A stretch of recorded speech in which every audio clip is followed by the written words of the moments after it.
kenapa diet sama tapi result boleh beza-beza? Jawapannya ada pada umur dan juga hormon. Pernah tak rasa macam ni? Kita start diet samalah kawan kita kan, day one sama-sama, day one cut sugar. Samalah dua-dua start kan.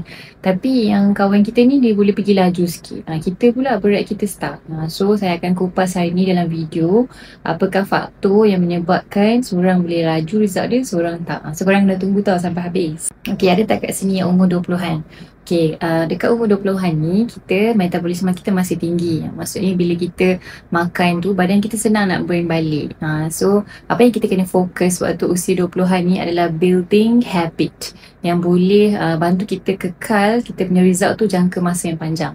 So you can start with high protein punya breakfast sebab dia akan bantu untuk kita kekalkan habit tu lebih lama lah. And then nombor 2, kita pastikan air kita cukup dan kita aktif daripada sekarang. Maksudnya kalau boleh bersenamlah 2 ke 3 kali seminggu, sebab bila kita dah biasa dengan that kind of habit, kita akan rasa macam tak complete hari kita tu bila kita tak bersenam. So this is the foundation. Maksudnya pada usia 20-an ni, build the right foundation supaya you boleh continue momentum tu sampailah nanti kita dah tua. Masuk pula usia 30 ke 40-an. Okay, dekat sini kita punya metabolisme tu dah start down dah. Kalau dulu kita overmakan pun kita tak senang naik. Sekarang ni kita terlebih terlajak sikit je kan, baru cheat day sikit je kita dah naik, and then nak turun pun susah. So lagi satu, kita dah start ada banyak workloads, kita dah start berkeluarga, so stress level pun dah naik. Bila stress naik je, hormon kortisol akan naik, dan yang tak best ni kita akan emotional eating. Okay, lepas tu kita akan craving, lagi-lagi benda-benda yang manis lah. Dia macam kita look for temporary satisfaction. So waktu usia ni apa yang kita kena buat? Kita kena start portion control. Kita kena tahu when is enough, when to stop. Apa yang kita makan tu tak boleh terlampau enjoy macam dulu-dulu. And then kita pilih kita punya protein yang lebih tinggi. Okay. So instead of kita just focus on deficit calorie, maybe it does not work easy for us anymore doing deficit calorie. Kita dah start kena balance kita punya makanan, dan juga balance gaya hidup tu penting. So at this age mungkin kita bukan semata-mata pergi workout tu untuk reduce kita punya body weight je, tapi sebenarnya untuk kita ada balance, work life balance lah, so that kita punya stress level pun dalam keadaan terkawal. So kita macam banyak mencari me time, betul tak? It's about balance lah. Umur 30-an, 40-an ni kita kena portion control, and then kena balance, make sure kita ambil makanan yang cukup protein. Sebab protein ni dia akan bantu untuk kita develop kita punya lean muscle, so boleh burn more calorie lah. So bila dah masuk umur 50-an, okay, ada benda yang scary akan berlaku, iaitu akan berlakunya masalah sarcopenia. So waktu ni bila muscle ni dia macam enjin pembakar kalori. So bila every single year muscle kita memang akan drop lah, especially wanita kan. So bila muscle makin drop tu, maksudnya memanglah kadar pembakaran kalori kita tu makin rendah. So at this age memang kita kena, kalau boleh karbo tu kita kena sangatlah kurangkan. Tapi masalahnya kan waktu-waktu ni lah kan, waktu-waktu kita nak enjoy kuih lah, betul tak? Kita punya habit-habit dah nak pencen kan. So kat sini kita start on benda-benda yang kecil tapi sebenarnya sangat tinggi gula. So please waktu ni kena betul-betul kurangkan karbohidrat kita, tingkatkan lagi protein kita, dan start resistant training. Walaupun tak berat, bukanlah dumbbells macam tu, tapi at least kena buat something yang ada strength training untuk mobility kita. Bukan nak jadi sadar umur 50-an ni, tidak, tapi untuk mobility kita, nak kuatkan otot-otot besar kita macam quadricep kita contohnya, supaya bila kita jalan tu tak senang sakit lutut. Dan bila kita buat resistant training ni, dia akan bantu untuk kita burn kalori. Sebab tadi kan metabolisme dah drop kan, so badan pun dah susah nak burn kalori. So dengan kita buat training macam ni, bolehlah bantu untuk burn kalori tu fast. So tadi tu berkaitan dengan umur. Okay, now pasal hormon pula.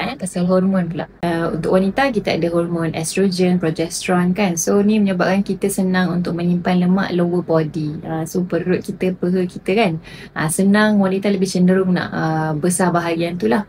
So especially bila datang pula period, kita punya craving lagi apa semua kan. So what we can do adalah kita kena embrace diri kita sebagai seorang wanita. Kadang-kadang kita janganlah compare kita punya, mungkin kita punya period cycle pun beza dengan orang lain. So sometimes kita ni macam craving waktu time kawan kita tengah disiplin, kita pula lah craving semua kan. So don't worry, embrace your journey as a woman, tapi janganlah bagi ruang macam terlampau longgar pula dengan diri kan. Mungkin masa nak period tu 1-2 hari okay lah, you just macam lenient sikit lah kan. Lepas tu you get back on track. So ikut you punya fasa, you punya cycle kan, macam tu. Untuk lelaki pula ada hormon testosteron kan. Okay, so tapi bila usia 40-an ni, hormon tu makin berkurangan. That's why kalau perasan bila dah start umur 40-an ni, kita senang untuk lelaki menyimpan lemak dekat perut tu, kan. So apa yang boleh buat adalah start untuk buat resistance training. Sebab resistance training ni akan kuatkan muscle kita, so dia akan bantu untuk kita membakar kalori lah. So tak adalah macam, and then makanlah good fat, sebab dia akan kurangkan kita punya bad fat yang berkumpul kat perut tu. Okay, so itu untuk hormon yang lelaki wanita. Kalau hormon yang dua-dua ada macam mana? Okay, contoh macam hormon kortisol. Okay, hormon kortisol ni hormon stres kan. So kita sekarang ni memanglah ada orang kerja 2 ke 3 kerja dalam satu masa, and then jaga family lagi, student pun mungkin dengan stay up ni semua kan. So kita memang kortisol level kita tu bila kita naik memang kita akan craving, memang susah nak turun, perut pun tiba-tiba naik, macam tu kan. So that's why macam kita tengok kita start sama dengan kawan kita, tapi dia boleh turun laju, kita turun slow. Mungkin level of hormon kortisol tu berbeza. Mungkin kita ni ada family, mungkin kawan kita bujang lagi ke kan. So tak cukup rehat ke kita kan. So sebab tu lah result kita tu berbeza. Yang kedua, kalau lah kita ni seorang, sebelum kita start diet tu kita seorang dessert lover kan. So badan kita ni akan lalui proses insulin resistance. Dia dah biasa macam nak rasa puas tu, dia dah biasa manis, baru puas macam tu. So bila kita baru start changing kita punya habit tu kan, daripada suka dessert kepada kurangkan sikit-sikit kan. So badan kita akan mula untuk storekan lemak tau. Sebab bila dia dah terbiasa dengan gula dan carbs, dia and then kita stop kan, dia akan jadi insulin resistant, dan benda ni akan menyebabkan kita mudah untuk store lemak. So don't worry, it's just a process. Janganlah rasa macam alah diet pun lemak naik, diet pun still gemuk, macam mana ni kan. So jangan frust dulu, sabar. So moral of the story, bila kita faham okay ada faktor umur, ada faktor hormon kan, so barulah kita tak macam compare diri kita dengan kawan kita tu bulat-bulat. Kan, bulat-bulat bukan compare bulat siapa lagi bulat, bukan. Tapi maksudnya barulah kita tak rasa macam dia turun laju, saya turun slow. Macam memang kita kena tahu yang everyone dia punya umur tu lain lah, faktor dia, hormon pun berbeza-beza. So you have to know that your journey is different. Your journey is unique. Tak akan sama dengan orang lain. So don't compare. Sebab comparison ni is a thief of joy. You akan rasa macam hilang terus kegembiraan you, semangat you nak turun berat badan. Dan kalau you dah macam tak tahu dah nak buat macam mana kan, maybe you are stuck, you dah pernah buat tapi separuh jalan je because along the way tu you rasa frust dengan your results kan. Okay, no, don't worry, kita ada program, kita collab dengan the latest fitness app iaitu We Do Transformation. So kita ada customized meal plan for you, and you akan dapat saya as a coach kan. So you don't have to worry that much, sebab bila kita ada this kind of difference tu yang kita kena ada coach yang guide. Okay, so kalau you memang mencari cara, mencari solution, we have a program just for you yang sesuai. Lagi-lagi bila you dah lost, rasa macam mana lagi nak buat ni kan, cuba try saya punya program. Okay, We Do Transformation. Okay, so boleh klik link dekat description, nanti saya akan share the details. And kalau you bertuah, antara orang terawal yang isi, you akan dapat phone call daripada saya. Masa saya umur 20-an tu, makan apa pun tak senang naik kan. Tapi sekarang ni saya dah ibu kepada 6 orang anak. So of course memang rasa perubahan tu. Sekarang pun saya dah lagi 3 tahun nak usia 40-an kan. So memang metabolisme kita tu berbeza-beza.